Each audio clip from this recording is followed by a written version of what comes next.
Group వన్లో వచ్చినటువంటి questions కానీ చూసారా? ఏమేమి టాపిక్స్ ఉన్నాయి? డైరెక్షన్స్ వచ్చాయి, క్లాక్స్ వచ్చాయి, calendars, syllogism, puzzles, dices, coding decoding, number series, letter series, ranking, Venn diagrams, seating arrangement, blood relations. Yes or no? So ఇవన్నీ కూడా వచ్చాయి. అలాగే data interpretation. So data interpretation మనకు మెయిన్స్లో సపరేట్ కూడా ఉంటుంది. సో మనకు ప్రిలిమ్స్లో ఎన్ని మార్క్స్ ఉంటాయి, ఎన్ని క్వశ్చన్స్ ఉంటాయి చెప్పండి? 150 క్వశ్చన్స్ ఉంటాయి, right? So in 150 questions from arithmetic and reasoning 25 questions వస్తాయి, right? This are total 150 questions. Yes or no? So టోటల్లో from arithmetic and reasoning, so you can get how many questions here? 25 questions వస్తాయి. Arithmetic and reasoning 20%. So out of 150 questions, 25 questions you can get from arithmetic and reasoning. Yes or no? అంటే arithmetic and reasoning very very important. It is a deciding subject. So మీకు compare to general studies అంటే history, polity, economy, geography, movement ఇవన్నీతో compare చేస్తే from arithmetic and reasoning 25కి 25 questions వస్తాయి.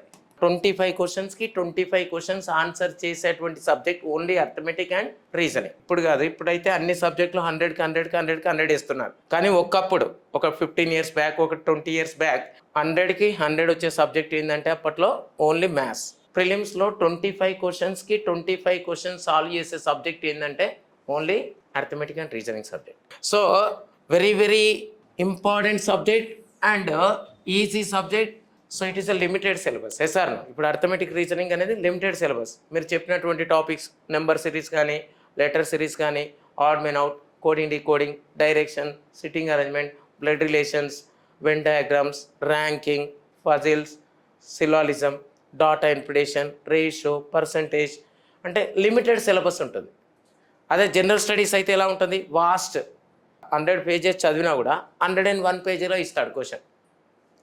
SR but ఇక్కడ concept అవే ఉంటాయి. So మీరు ratio నేర్చుకున్నారనుకోండి, ratio concepts అన్నీ మనం నేర్పిస్తాం ఇక్కడ. ఆ కాన్సెప్ట్ నుంచి మీకు 100% క్వశ్చన్స్ వస్తాయి. Percentage all models we are discussing year. ఆ పర్సంటేజ్ ఏవైతే మనం డిస్కస్ చేసినామో 100% అవే వస్తాయి ఎగ్జామ్లో. దాని బియాండ్ ఉండదు. Okay, so that is important of arithmetic and reasoning subject.